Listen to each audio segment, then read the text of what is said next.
Nos acompaña el ex canciller, ex agente ante la Haya durante todo este proceso pues que fue tan importante y llevó tanta la atención del país, el embajador Alan Wagner, que ahora felizmente ya mira las cosas, me imagino, con más tranquilidad desde la tribuna. Entendemos que está dedicado a actividades universitarias, entiendo que está también ligado a la ONG Transparencia, a la Comisión Andina de Juristas, así que de todas maneras está usted bastante ocupado. Sí, sin duda, bueno, de eso se trata, ¿no? Así es, claro. Hay que mantenerse ocupado, pero al mismo tiempo, naturalmente, que estoy al tanto de cómo es que evolucionan las cosas. Exacto. En lo que hemos llamado el post-Haya, o sea, mirando ya hacia el futuro, porque el fallo se ejecutó rápidamente y lo que queda son algunas adecuaciones, completar unas adecuaciones normativas tanto por parte del Perú como de Chile. Hablábamos precisamente que hay una ley de comunicación marítima, ¿no? Que es la que le cae en la cancha peruana, ¿no? ¿Verdad? Sí, de acuerdo con el artículo 54 de la Constitución nuestra, existe libertad de comunicaciones, ¿no? Tanto en nuestro dominio marítimo como en el dominio aéreo. Y este es un proyecto de ley que lo que busca hacer es un desarrollo de esta norma constitucional, entre otras cosas, para no solamente asegurar la libertad de navegación y de sobrevuelo, que ya, por cierto, están contemplados en los reglamentos correspondientes que están vigentes y que fueron materia además de decretos supremos para asegurar esas libertades, sino porque además eso contempla también el tendido de cables y tuberías submarinas. Y esto tiene implicaciones tributarias que solamente pueden ser materia de una ley, ¿no? Por supuesto. Esto ya es lo único que queda, está en manos del Congreso, tiene que ser informado por algunas comisiones y esperamos que se apruebe prontamente. Lo importante es que el fallo se ejecutó prontamente, tal como establece el Estatuto de la Corte, que el fallo rige a partir del momento en que es leído por el presidente de la Corte. El Perú ocupó los espacios que le habían sido asignados en un tiempo récord de menos de 2 meses. Equipos técnicos integrados por las marinas de nuestros países y las cancillerías efectuaron el encargo de la Corte de establecer las coordenadas precisas del límite que la Corte había fijado, del límite marítimo, de manera que en lo fundamental el fallo está completamente ejecutado y yo creo que primero esto es un motivo de satisfacción para ambos países y de prestigio internacional. Y luego es interesante que la propia Corte esté mostrando esto como un ejemplo ante el mundo de cómo es que se deben ejecutar los fallos de la Corte. Qué bueno. Embajador, usted, estuvo 6 años, ¿no? Como agente. Sí. ¿En qué momento fue que le propusieron el trabajito? Bueno, yo era ministro de Defensa en ese momento y el presidente García me planteó el asumir este cargo de agente.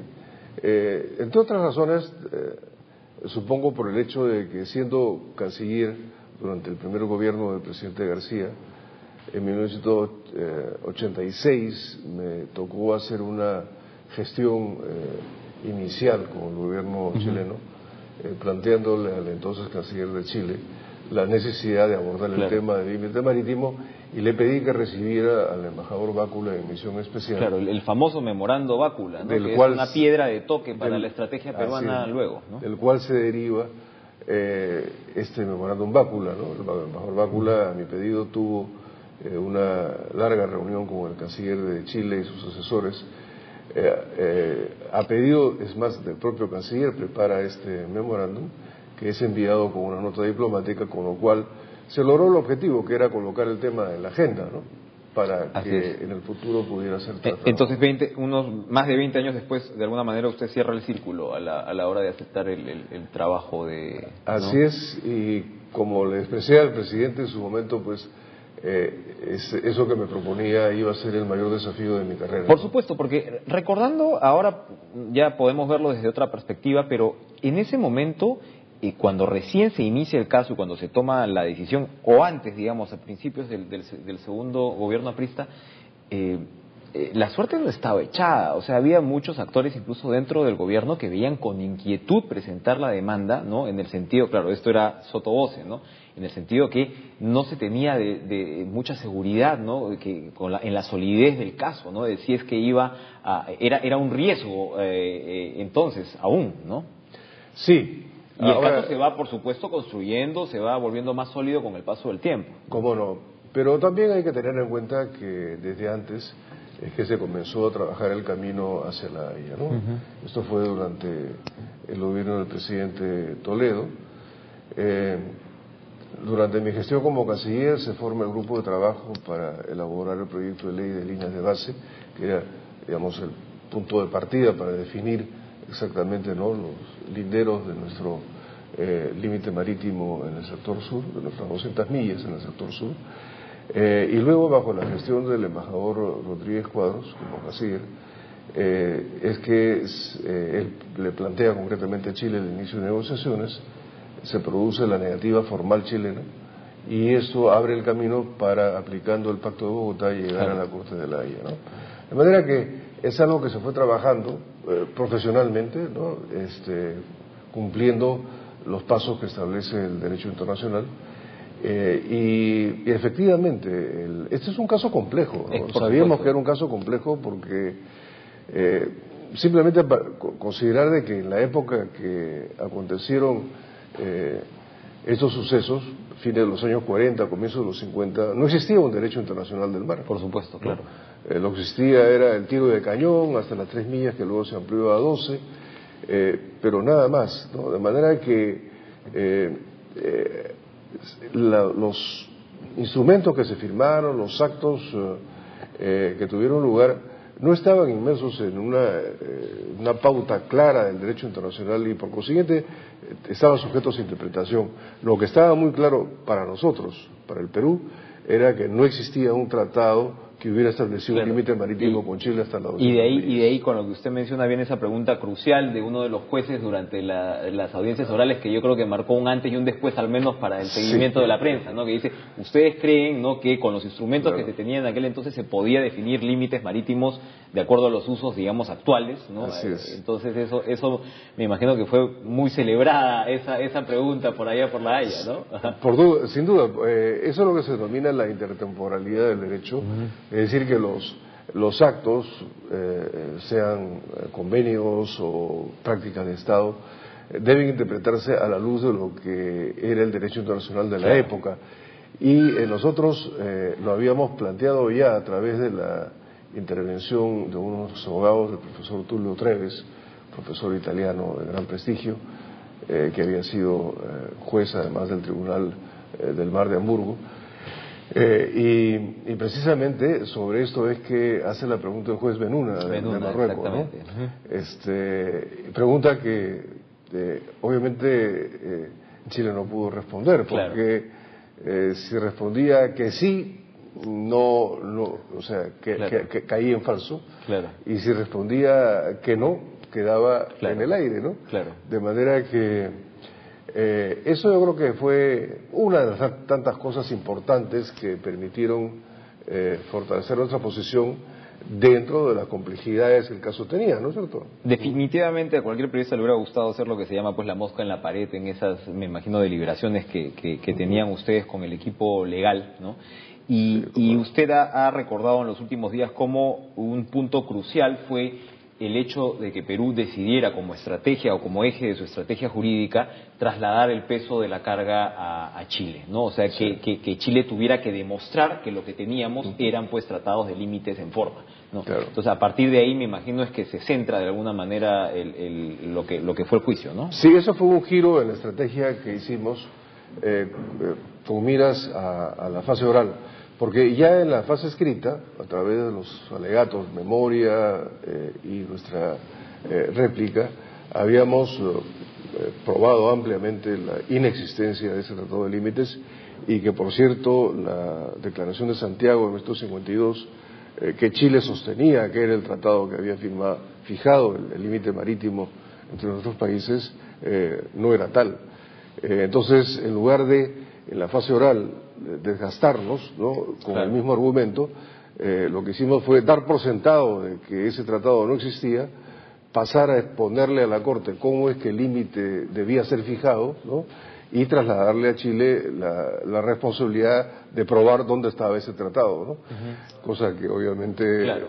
no lo ¿Cree pudo usted hacer. que eso se lo esperaban los chilenos o fue algo que les sorprende en la propia audiencia oral? Porque definitivamente si no se lo esperaba, tenía absolutamente que cambiar el eje también de ellos, ¿no? O sea, cómo iban a defender su posición. Yo diría que me dio la impresión que era algo que no lo esperaban y que significó que tuvieran que hacer algunos reajustes en las exposiciones que ya habían previsto realizar. Ahora, el objetivo de la fase oral es fundamentalmente exponer de la manera más persuasiva posible los elementos que sustentan la posición de cada país, ¿no es cierto? Y en eso la estrategia es muy importante, es cómo es que logramos, ¿no?, que los jueces no se compenetren de los elementos fundamentales, habiendo ellos ya leído, yo diría un poco en diagonal, como leen los jueces, ¿no?, los alegatos escritos, ¿no?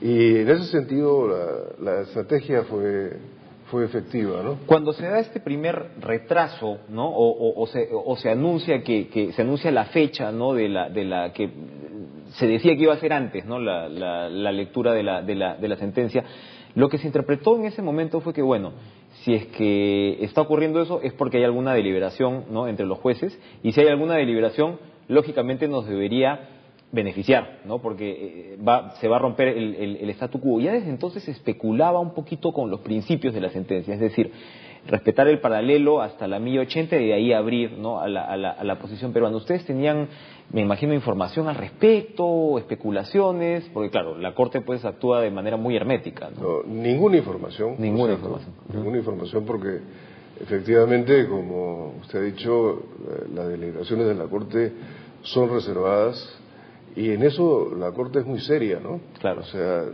no hay posibilidad de conocer cómo es que van las deliberaciones, ni siquiera desde el punto de vista de los procedimientos, ¿no?, que están establecidos, pero cómo es que se van cumpliendo. Pero, como usted decía, eran especulaciones. Lo que ocurrió fue que, habiendo sido la fase oral en diciembre del año 2012, se pensó, tanto en Chile como en el Perú, que la Corte podía tomarse unos 6 meses para sus deliberaciones sobre el fallo y que por consiguiente en el mes de julio del 2013, antes de irse a las vacaciones del verano europeo, ¿no?, la Corte podía emitir el fallo. Y no fue así. Y no fue así porque la Corte no tenía el fallo. Efectivamente, las deliberaciones fueron muy intensas dentro de la Corte. Y esto lo demuestra el fallo y además... Con el voto en contra del presidente del jurado, nada menos, del señor Tonka, ¿no? Por el voto discordante, ¿no? Bueno, él tenía él opinaba que, y eso está en su opinión individual, por eso es que es muy importante leer no solamente el fallo, sino las opiniones de los jueces que han expresado opiniones escritas. Y ahí Tonka, por ejemplo, expresa su punto de vista, como también lo expresan los demás jueces, ¿no? Varios jueces por lo menos. En todo caso, hubieron claramente 11 jueces que estaban a favor de la posición peruana y 5 jueces que no compartían, ¿no? Entonces fue algo reñido. ¿No? Fue algo reñido y bueno,